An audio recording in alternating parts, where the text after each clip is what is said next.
In biggest blow to the Russian invasion of Ukraine, the Wanger group, one of Russia's largest force, has rebelled against army's high command, which is unprecedented in Russian tightly monitored dictatorial regime.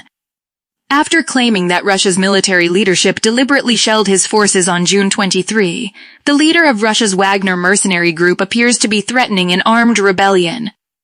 Yevgeny Prigozhin, the founder of Wagner, said in an audio message on Friday that his troops have crossed over the border from Ukraine and are prepared to confront anyone who would stop them.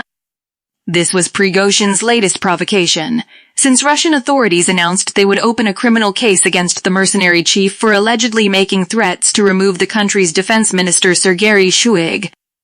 Prigozhin said on Friday that Shoigu told him to launch a rocket attack on Wagner's field camps in Ukraine, where Russian soldiers are fighting for Russia.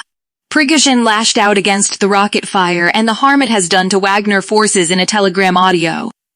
Despite his failure to provide evidence, Prigozhin estimated that the blasts had killed 2,000 of his fighters. The Russian government has since interpreted his call to action as an invitation to mutiny. The words of Prigozhin marked a significant escalation in his ongoing disagreement with the Russian Defense Ministry. The ministry responded by issuing a statement in which it stated that Prigozhin's allegations were not true and are an informational provocation. Wagner's founder, Yevgeny Prigozhin, in an audio message on Friday, claimed his forces would now punish Russia's defense minister and chief of general staff, telling other units to stand down and not resistance. There are 25,000 of us and we are coming to sort things out. Those who want to join us. It's time to finish with this mess, Prigozhin said. In an audio message, Yevgeny Prigozhin said, "We are going onwards and we will go to the end. We will destroy everything that stands in our way." This came as the most audacious challenge to President Vladimir Putin since the start of the offensive in Ukraine last year. However, the reports suggest that the Wagner group now consists of 50,000 fighters in Ukraine and has become a key component of the Ukraine campaign. It is said that the Wagner group was involved in Russia's capture of Bakhmut city, which is situated in eastern Ukraine. Moscow came under immense pressure when the Wagner forces reached as close to 200 kilometers of Russian capital. Meanwhile, the Belarusian president, Alexander Lukashenko, was able to broker a deal between Wagner Group chief and Moscow. Wagner mercenary chief Yevgeny Prigozhin has ordered Wagners to move back to field barracks. He said it is as per the plan, as he does not want Russians to die on either side of fighting. Unconfirmed news are coming, which show a Russian attack helicopter downed by Wagner Group and its crew killed.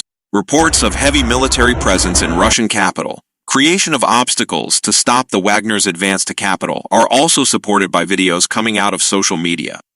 Wagners also left the city of Rostov, where they are welcomed by the people. In opposition to Putin, the Russian people are out on the streets of Rostov, chanting, "Wagner, Wagner, Wagner." Under the deal, Wagner mercenary chief Yevgeny Prigozhin will move to Belarus under a deal brokered by Belarusian President Alexander Lukashenko to end an armed mutiny that Prigozhin had led against Russia's military leadership, the Kremlin Saturday.